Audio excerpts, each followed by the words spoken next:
Notre journaliste en Corse, Christina Luzzi, nous raconte.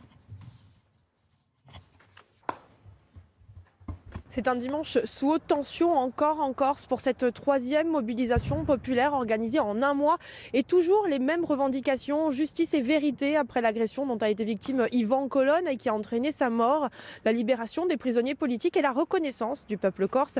Un cortège de 4000 personnes selon les autorités, 10 000 selon les organisateurs est parti du quartier des Salines à Ajaccio, direction la préfecture au cri de Liberta. À l'arrivée des manifestants place du Diamant, un des organisateurs a remercié l'ensemble des participants et a déclaré « Maintenant, chacun fait ce qu'il veut ». Et c'est alors que la tension est montée et que des heurts ont éclaté et sont toujours en cours depuis près de 3 heures maintenant entre des individus cagoulés armés de boules de pétanque, de cocktails Molotov et de barres de fer et les forces de l'ordre qui ripostent à coups de gaz lacrymogène. Il y a quelques minutes, l'élu nationaliste Paul-Félix Benedetti a demandé aux forces de l'ordre d'arrêter de tirer alors qu'une canalisation de gaz est en feu quelques mètres plus loin.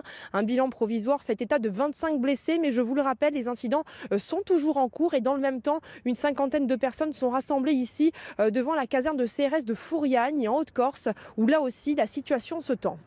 C'est quand même saisissant ce qu'il se passe en Corse depuis maintenant 3 semaines, cette manifestation qui dégénère. Notre journaliste sur le terrain qui nous dit plus de 25 blessés.